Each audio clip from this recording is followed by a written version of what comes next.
Hey, it's Don, the Auction Professor here. It's that time of the week again. I thought I would do what sold video. So we are going to pop over to the screen, and I'm going to show you some of what we sold this past week. Okay, so our first item here, this is something I actually believe I had in a haul video. These are 3 Mattel, I believe, Mattel dolls. Gorgeous Creatures was the title of this series. These were, I think I was missing one of them. We got 30 out of these. It's basically a regular doll with an animal type head, like Miss Piggy style looking. I thought these were neat. I think I paid $1 or something a piece for these. So for that $3 I got 30 back. Let's see, next item. Sheet music. I've talked about sheet music before. I had this up for a while. I just threw some random price out there. This is from a local one. I've had several of these before. I believe the first one I got $57.50, and this one I took $30. Again, I just throw a high price out there. Don't really worry about that so much. You go back and you alter them, you put them on sale. They run for a little while. This is something I paid $1 for, and my return was $30. It was up for 7 months, so I have 35 cents in the listing it. So however you look at it, it's a good profit maker. I don't care if it sits for a little while. It's an oddball one. I knew it would sell. It's just a matter of how much and how long I wanted to wait to get a little bit more money out of it. Most of the fraternal like this, the Elks and all, sells very well. Anything that usually says March or two-step is a fairly decent one to grab. So this is just something I would look for. Let's see, next item. Now this one here, I got lucky. This was from a store closing. This is probably from the 70s or so. I bought like 60 of this one and 60 of this one. And I've been literally listing them, one of each, one at a time. I might leave it off for a week or so and then relist it again. They usually sell straight out $14.50 a piece. I have like a quarter in each card when I bought all of the stacks they had. So I've got 120 cards that I paid a quarter each for. So, that's not much money invested. I've sold, I don't know, 15 of these or somewhere in that range already. So I've more than got my money back. I'll list another set. This one was sold to the same person, $14.50. Let me see here. Let's close these off. Again, I put those up at the same time. Let's see here. This one, Lafayette Metal. This is Civil War GAR, Grand Army of the Republic item. These usually sell pretty good. I picked this up in a big lot somewhere, but it was a quick mover. It sold right off the bat. I listed this one in auction because some of these you never know what they'll go for. Here's a program.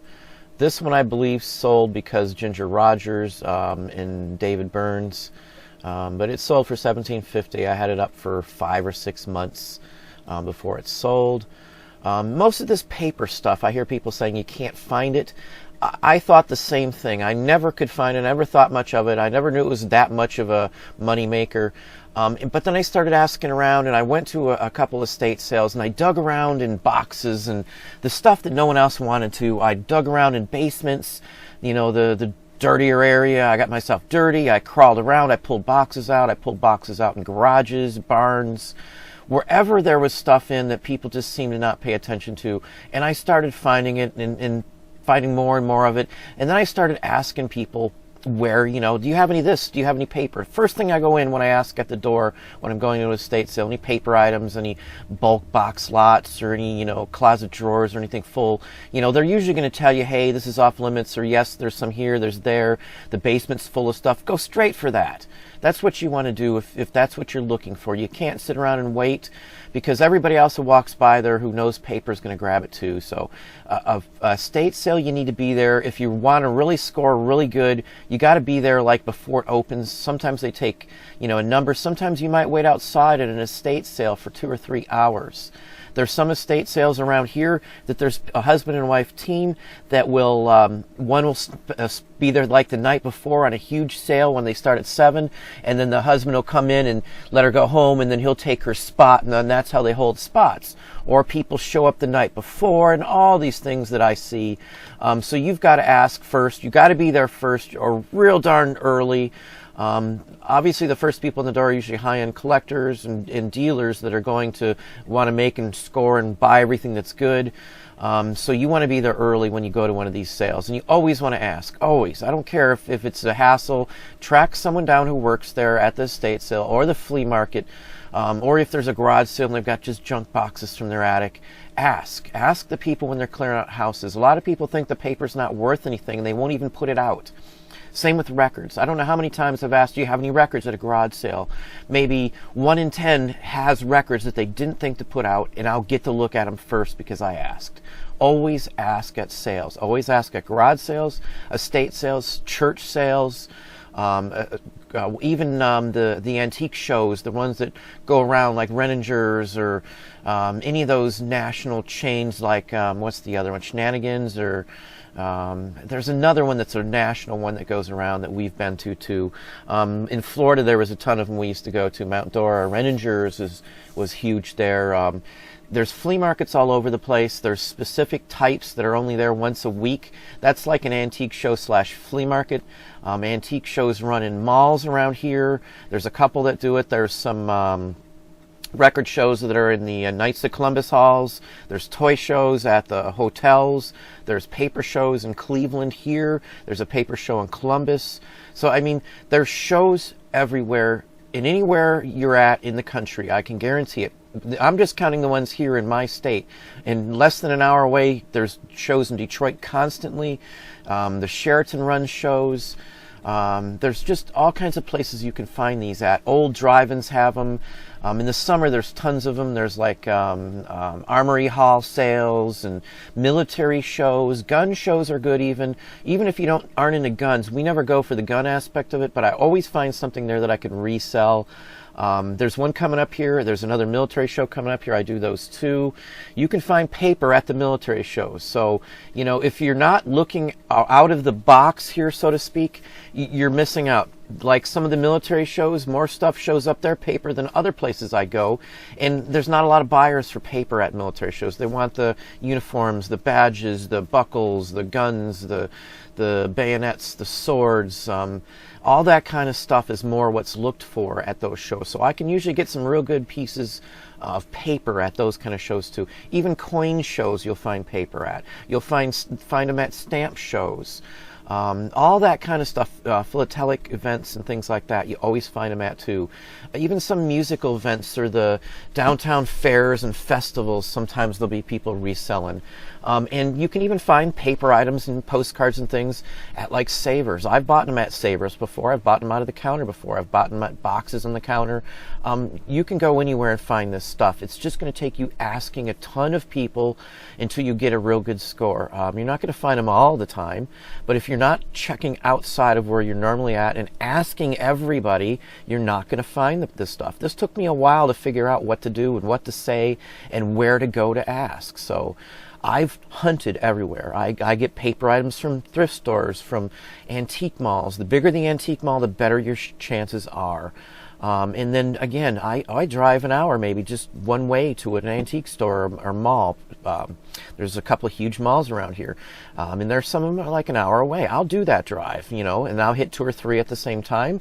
I'll do 8 hours of shopping, and I'll have 2 more hours of drive time, maybe an hour in there for lunch. So, you know, it's a long day, but that's what you need to be able to do. That's how you're going to make the money is by doing stuff like that. But back to this here, $17.50 on this one. Hello Dolly. Let's pop down to the next item. I did get a ton of comics. I'm going to show you a ton of comics because everybody knows them. I pulled this one up because HR Puff and Stuff items always sell. They're not a huge mover, but I have $1 into this comic. I got, I believe I took 10 on this one. I believe it was 10. But HR Puff and Stuff, I see comics, I see toys. Once in a blue moon, you might run across a plush or a plastic figure. There's 8mm movies I've seen of it. Anything HR Puff and Stuff, even the cards, the trade cards, I've seen a few postcards. HR Puff and Stuff is a good item to get. And it's usually just thrown in with the kids' junk items whenever I see stuff from this, even the comic books. These are usually $1 wherever you go for something like this. The superhero and the horror and sci-fi are what people put higher prices on. Most people don't look up all these cheaper titles like this. Even if it's $2 or $3, you'd still purchase it because you're still going to make at least 10. Sheet music I talked about, and you saw some. I believe this was Boy Scouts, so that helped it sell too. You look inside and it literally says Boy Scouts. Doesn't say it on the cover, but just have to know the uniforms and the stylized artwork. 1925 that one went for. This one was in one of my haul videos. I showed it. This one here I took 34. Let's make that full screen again. But this one is a good seller. It was something I said it probably would sell, and it did. It sold right away. It was up for like, I don't know, 6 hours maybe. Good shot, has car, people sitting around. Nice real picture postcard, very clear image. And again, that was like $1. This was a quarter bin, Scooby-Doo. Oh no, I'm sorry, it was 20 cents. You can even still see it. Okay. But there it is. I left the price and it wasn't worth it for something that cheap. $7.50. It had several bids. I think I put it up for $4.99. This was a quarter item. I got a couple of these at the same place. It was in a toy bin. But it's a coin bank from like 40s, 50s. You just have to know the sound of the plastic. It's early. $7.99. Person who bought it actually is giving it to the museum at this place at Fort Henry. Let's see here. I picked up a bunch of these mini little tea sets. I think I paid like $1.99 for each one. Some I've sold for as high as I think $27.50 the first one I got. And then it's been staggered from $7.99 up. But this is the cheapest I sold one for. There was a little bit of damage in this one. But it was still a nice set. $7.99 plus they paid shipping, so I don't have much into it. It's a small item, didn't take much to wrap. You can see how tiny these things are. That's actually a quarter in the image. Let's see here. Labels again. This one came from an estate sale. Literally, I dug around. The person had like a postcard binder full of these, and it was sitting in a bookshelf just with the books. Literally, I found a bunch of stuff like that, a bunch of these binders just sitting in not just this one sale, but many sales. Or I ask, did he collect, if you see bottles of whiskey or bottles, any kind of literally bottles, did he collect labels?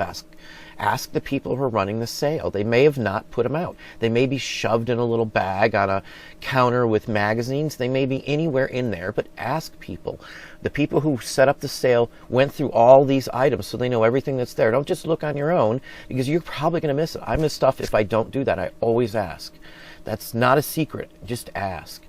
Again, everything that I find, all these items, I've just hunted around and asked people. I ask everybody. I talk to every single sale. If I'm at a flea market or antique mall, I'll ask around. Does anybody have this? Do you remember this person bring anything in? If it's a antique mall, a big one with like 50, 60, 70 dealers, chances are they have a computer system, and everything has to be logged into their computer to be put in that store. So if that's the case, they should be able to look to see if there's any labels. Now that doesn't work all the time. Maybe 40 or 50% of the time you're able to have them search at the front. Does anybody have this type of item?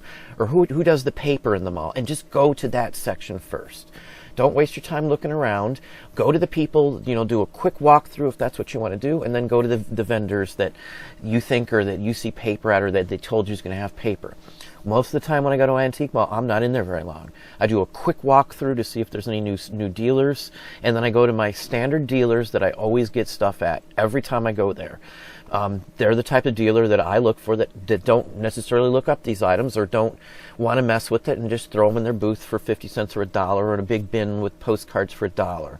That's what you want to look for, but you got to ask. You're not going to just find this stuff laying around. Most people don't think it carries big value, and they're not going to put it out in the front where they're wasting counter space for items that just aren't going to bring you a lot of money. So that's the difference. You've got to ask. Everywhere you go, ask. I don't care if it bugs people or not. If you go to the same place every week, ask them every week. They'll know you. They'll say, hey, I've got some guy that's constantly asking. They might ask some of their vendors, do you have any of this stuff, just to shut you up. But who cares at this point? All you're trying to do is get merchandise to sell. They're trying to do their job, which is sell merchandise, and you're trying to find merchandise. So, just ask. Ask everywhere. It does work. Even at church sales, I ask. Sometimes they don't want to put stuff like this out, but they might have a ton of it in the back. Like, believe it or not, I've bought adult magazines at a church sale before. They didn't put them out. They didn't want to mess with them. The subject matter was touchy. They felt it would have been a crime just to throw these things away.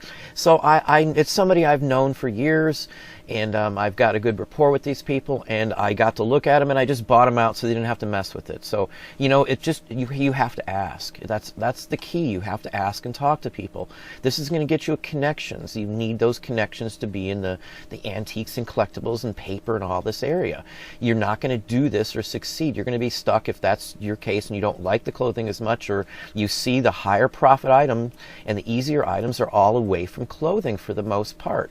Yeah, I could sell 100 pairs of jeans and make $10 a shot, but is it worth all the hassle of returns and listing and taking all the special photographs and measurements and the whole works to do it? It isn't to us. So we stick to the items that are easier to sell in clothing, like coats and shoes and some of the higher end items that we do know, and that's where we make a lot of money in clothes. And again, we've strayed away and worked towards these areas, the labels and the paper items. But you're not going to get them if you don't ask everybody. You just, wherever you go, ask. Bug people. Call stores ahead of time and ask, do you have dealers that have, bins of paper? Just ask around. Same with records. I ask every garage sale I go to. Everyone. I don't care if they don't have any antiques out for me. I ask every single one I go to. And when I go to a flea market, I may ask every vendor in the entire place, if that's what it takes, to see, hey, you got any records? And maybe if there's a huge flea market and there's 100 dealers, there might be 5 or 6 that say, yeah, I got them here, I'll bring them in tomorrow, or I'll bring them in here, or I've got some in the car, I haven't put them out, or I had them here last week, nobody was interested, I can bring them back for you. Whatever the case may be, you're going to run into some when you do these huge places. That's just a fact, but you got to ask. Let's move on here for a second. I had some questions on the labels, that they wouldn't be things that anybody would buy or that you would find. That's not always the case. This is another thing. I never would have found any of these labels. This is from a lot I just showed the other day on a haul video. I would have never even thought about finding stuff like this until I ran into one or two, just a couple little ones in a stamp book once. And ever since that point, I started looking in stamp collectors' lots and find labels in there. The labels look very close to what poster stamps look like, and a lot of stamp collectors collect poster stamps. Most people don't mess with poster stamps. They're called Cinderellas if you look on eBay, or fantasy pieces. Most people don't collect them or think anything of them that collect stamps, and they'll just go for the high-end stamps, and half the time they'll try and keep their costs down when they're buying these stamps at estate sales, and they'll leave the poster stamp books. Now for me, I walk in and just buy them all. Or items like this, people that buy these. This was bought by a collector of bottles. He collects them. He bought several of them, and it's just something that not just a museum is going to buy, which we do sell these to museums. We sell them to prop studios. We sell them to artists. We sell them to designers all the time. It's not just one type of person that buy these. Something like this. This one was sold to a dental collector. This guy's a dentist. He buys all kinds of dental stuff from me. It doesn't have to be a trade card or something. I sell him trade cards, I sell him postcards, and I sell him any kind of label or product paperwork that has dental in it. He buys almost all of it. He must have a huge collection of this stuff, but this is the kind of item that's going to sell. If it's in a field that you're in, you collect stuff from that. I sold little labels like this for eyeglasses. I've sold 20 or more to the same person. I had another person start buying them now too. So the items are there. There's a ton of sellers in every category you could imagine. The food labels like mayo and sardine can labels and all of the food product labels are sellable. They all sell. People collect crate labels from, you name it, oranges and apples, and those are high dollar items. People collect the can labels. I've sold a label from a mackerel can from Alaska from the 1880s for $275. So labels always sell. It doesn't matter what kind of label it is. Anything off of products as a label will sell. And to find them again, this is small. This showed up in a stamp collector's collection. Some of these do. Or you ask around in your printing offices when there's sales from like a business goes out of business, or a business is going out of business, like a printing office. Look on the paper. Always look in the paper for liquidation sales, because stuff like this occasionally shows up at those sales. Or other equipment similar to this, like if a dentist office is going out of sale, I'm sure as heck going to be there. That's the kind of thing that I go to. And these are liquidation sales or business auctions. I mean, I've got a couple people that we go in with.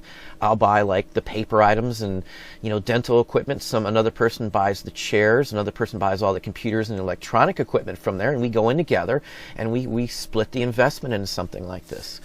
But there's so many other places you can find equipment like this. A printer goes out of business constantly. In Detroit, 2 went out of business at the end of just last year. They sold the entire thing, printing letterpress cabinets and printing blocks and printing press equipment and printed material, tons of paper material, just tons of it. Old book depositories. You'll find paper stuff there. You'll find labels there occasionally. You'll find dust jackets for books, without the books, all that kind of stuff. You just have to know where to look. You have to look outside your normal places you would go. It is out there, I promise you. And I don't care where you live, you are going to find it. You might have to drive an hour, circle, take a thumbtack on a map and put that thumbtack where your house is and measure out what a mile would be or what an hour drive would be and draw a circle around your house. That is your area you're going to hit first. And, and then if things go well, you can branch out in other areas where you know that there might be 10, 15 places you can hit in one visit. That's what you want to do. You're not just going to find them sitting there. And then you want to make these connections with some of these businesses that are local who get people bringing stuff in and ask them to, find you this type of material. Say, hey, I'll pay you some good money, maybe a finder's fee. We pay finder's fee for people. If somebody steers me in the direction of finding a huge lot or helps me get something, I will give them a finder's fee. In some cases, someone might get $50 just for giving me the information on someone who has something for sale if I buy it. That's another option you can do. So, there's all kinds of things, and I bet you a lot of people never thought about that, but that works, I promise you. Or, if I come out and if you call me and you got something good that I'm interested in, I'll automatically give you $5. It's worth the $5 if you get a couple items worth $20 or $30. It's worth it. These are all incentives to get people to call you instead of messing around with other people. Let's move on here, but more tobacco cards. This is an estate sale. Again, I got a binder full at this. You just got to look. They might not be looking. You might not see cards sitting there. You might see a binder, like a baseball card binder or something. That's what you look for. Look in the bookshelves. I do find that kind of stuff. And I actually do the price guides for tobacco cards and some of the vintage early trade cards. The price guides sell. So look on the bookshelves for this kind of item. Another one here. This one went to the same person. This is an auction. I showed a whole bunch from the Between the Acts tobacco cards in a couple other videos ago. These were bought at the same time at the same estate sale, I do believe, and we sold them the second round. I think I sold almost every one of them, $750. We made a ton of money. I'm trying not to show too much clothing because everybody knows what a pair of jeans looks like. Brand-wise, you see all the bolos on here. This one was very interesting. I can't think of the name, Max something I thought it looked like. But this was an interesting psychedelic mid-century mod. Really, really bizarre out there. Magic mushrooms and the whole works. It's an original piece. You can see what I got out of it. Had it up at $125. We did sell it at $125, but the guy never paid. So it's just a relist. I put it on sale and it sold right away. That's just something that always works for us. Oh, that scarf too. I paid like $2 for it. Here's a postcard. I took 30 on it. I've talked about the Christmas ones. This is out of season. This just sold. Good item. Has a little bit of wear, but still very nice card. Let me show you the whole thing. Unused. Has a little bit of pencil on the back or pen, but still a nice one. Let's see here. This is some of the jewelry. This one I wanted to show you because it's Bakelite. That's actually bands of brass that have been wrapped around in the center of the bow. I'm assuming they drilled in the pieces to mount that on the back for the pin. And then it was hand carved, it looks like, or carved with a tool, machine, all the design work on the front. We took 30 on it. Had it up for maybe 4 months. Again, 20 cents to list. It made 30 bucks. This is a quarter or something out of a junk lot sitting in one of those wicker baskets you see in the counter. I always look through those. I do find pieces like Bakelite like this occasionally. As long as it's one color, most people pass it up and think it's just plastic. There is a way to test. You can take a hot needle in the whole works or see if it has the formaldehyde smell. This one we rubbed, it got a little warm and it did have the smell, and it is Bakelite. Let's see here. Another postcard. Anything astronomical postcard wise usually sells. Not so much the actual like a telescope image. Some of those sell too, but they go for like $5 or $6, $7, $8 for the most. But pictures actually taken through the telescope always sell for us, even in this rough a condition. I've sold the same one for $27.50, but in real prime condition. You can see what we got, $14.50. Magazine. I think I took like 10 bucks on this one. It has some yellowing and all, and the spine had some issues, and you can see a chip up there underneath the word lyric, underneath the title. Judy Garland, that's what sold this one. These don't sell very high, so if you ever wanted the Song Parade, and again, the Song Parade still made it all the way up into the 80s or 90s. Maybe they still make it, I don't know. I don't pay attention to anything newer than that, though. But anything with someone nice or well sought after, Judy Garland stuff always sells. Obviously, if it had like Marilyn Monroe or somebody like that, it would sell. Eartha Kitt, any of those kind of greats would sell. You'd probably get about 10 bucks for any issue of this that have somebody decent on it. 10 to 15. I put $18.50, about twice what I expect. This is one of those dollar items from one of my pickers. I had it for a while. It was up maybe 9 months. Sold out literally for $24.50. I was kind of surprised. I didn't expect to get that out of it. Nothing much. It's just a light. So with shipping, he wanted to pay 30 into it. So I did. I sold it to him for 30 total, with shipping included. So either way, I made a decent amount on it. It didn't cost much to ship. It's just thin stamped out. Religious medals. You see, nothing fancy, but this is one of those, quarter bins on a church sale, or maybe I got even a bag of these for $1 or $2. I always buy these, even in this condition. They still sell. You can see I still got $8.99. This one I actually showed in one of the videos, one of my haul videos not too long ago.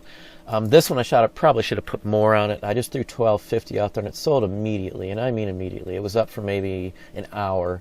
Hand tinted. I'll have to remember that for the next time on these kind. It did have an earlier style to it. It's like 1905, 1910, German made, but a good seller.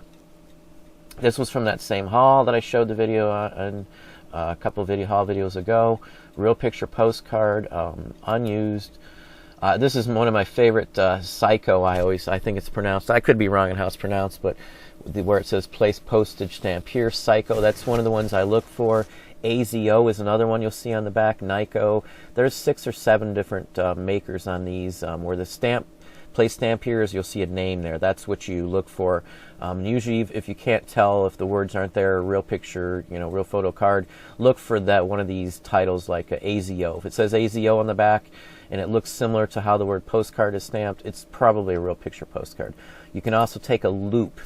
Buy yourself a cheap jeweler's loupe that has 3 styles of magnification, and if there's no dots, it's a real picture, or has the solarizing, how it shows on the right edge, it's a real photo. And again, we took 30 on this one. It sold right away. The same night, just the other day, we had another night, our second night, of almost $700 just in postcards. Just literally postcards that sold in one day, and it was the ones that we just listed. Again, every day we list, we sell a bunch of items, usually $100 or more every single day. So if we don't list, we're not making that extra money. We're still doing our regular $300, $400, or $500 a day, but we're not making the extra money on top of that. But we list 6 days a week. 7th day, usually we take some time off and just wrap up, and answer some emails, and that's about it. Another postcard out of the same lot. This one sold straight out, $27.50. Hand-tinted blue sky. It's a nice early one.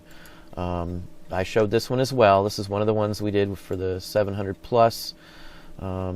This is another example of items that we sell to the same person. This person bought 6 of these. I took 25 bucks a piece on them. Again, you can see my pricing scheme, $57.50. If he had only wanted one, I wouldn't have sold them to him for the for the 25 each. I would have probably went back with a $34.50 on his 25 offer, but he bought 6. That's $150, one person, one day. It added up to my sales. These are anthropomorphic, which is, again, an animal that mimics people. I'm not sure on all the numbers on here. I didn't look into it closely, but it was a quick, easy seller. These were up just for a month or two. And he bought, as I said, he bought 6 of them, $25 a piece. These were from a collection I bought at an estate sale. These were in binders again. Trying to give you some help on where to find these. Binders, I find these in a lot. This was from someone's collection. I got like 20 of these out of a book. They were with postcards, and I got postcards of anthropomorphic out of the same collection. It was literally a postcard binder. Most of the time I don't, mess a lot with the big binders of postcards. I'll flip through them and see what's in them. If I see stuff like this, obviously different story. I bought these straight out at the estate sale. I think they were all $2 a piece, everything in that binder. Again, this is a estate sale. These people don't look up their stuff, so that's why I say I keep records on everything. Another $25.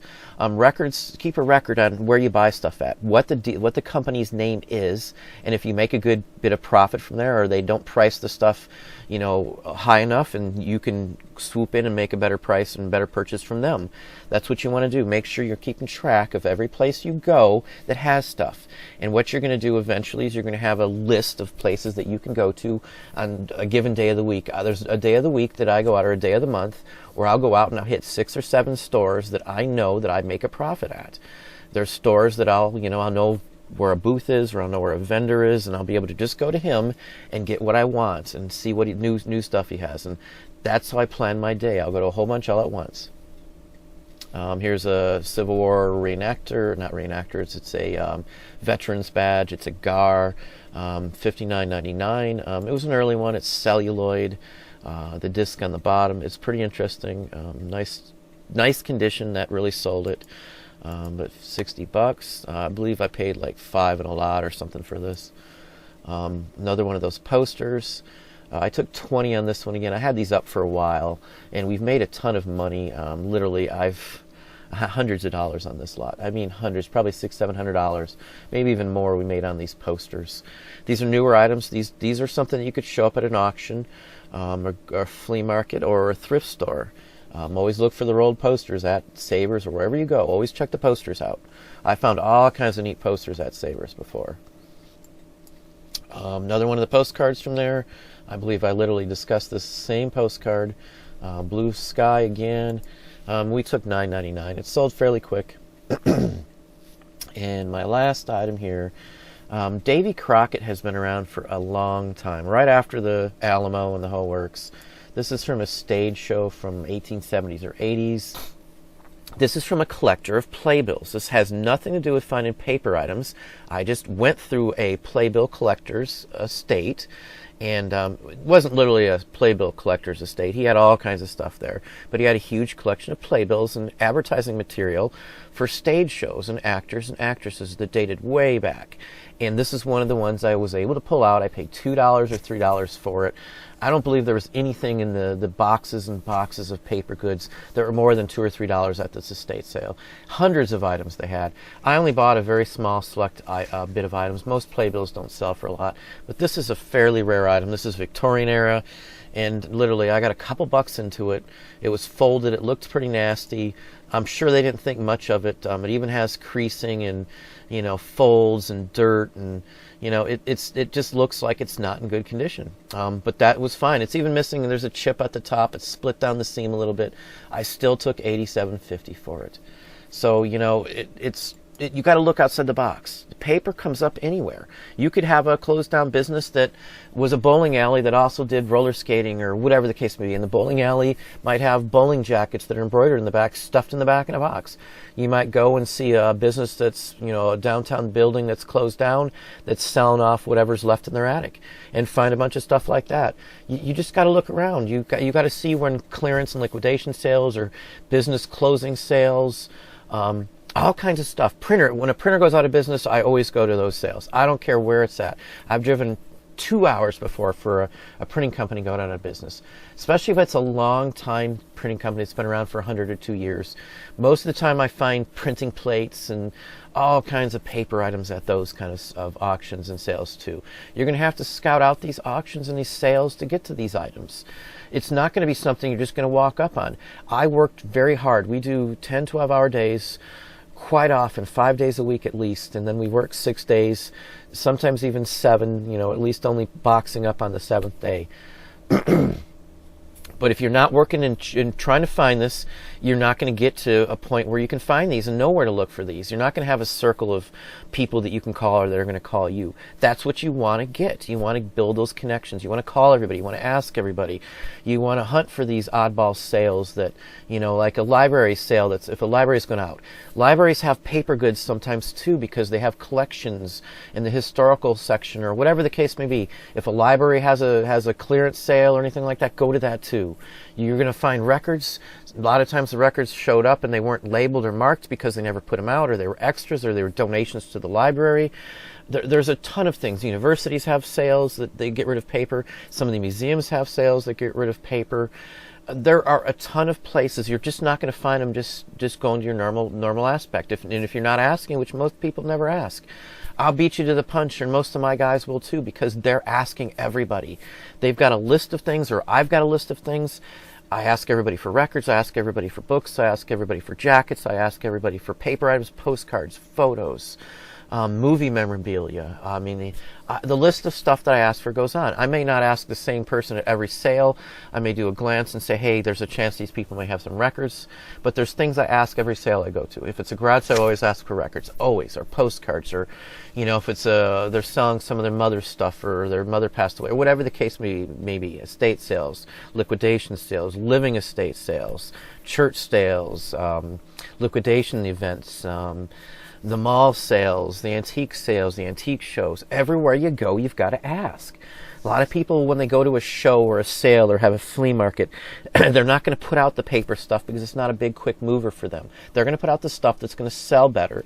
So if it's like your outside flea market or an outside place, they've got stuff still in their car most of the time. They've got stuff stuffed in their van or their U-Haul truck that they use to get to the event that they had to use to get the tables out there and all. Outside flea markets are great for this kind of stuff, especially the big festival and flea market fairs that run for like 3 days, that like Renninger's and all these that run nationally. Those are just options where you can find all this stuff. I find it. You can find it. There's nothing special about me. Nothing I do you can't do. I promise you. It's just going to take you stepping out of the box and finding it. I've now had comments from people that went to shows and went to sales and went to flea markets, and I'm getting emails now on some of this, that people are finding this now, that they're using these extra methods to find it, or they're going to the auction that's once a week that runs just antiques, or the once a month antique auction, or whatever the case may be. A lot of these items I get, you may have to stick around to the very last of the auction to get them cheap, because a lot of people will snap up some of the better stuff earlier, and by the time it gets to the end where the paper stuff goes up, because it's not worth as much, there's less people there, and that's when I swoop in and I might buy tables of stuff for nothing, for hundreds of items just for 50, 60, 70 bucks. One thing you need to worry about though is just make sure you know how the auction works. Whether your bid's for all or one or what the case may be, you just have to understand and make sure you know their rules.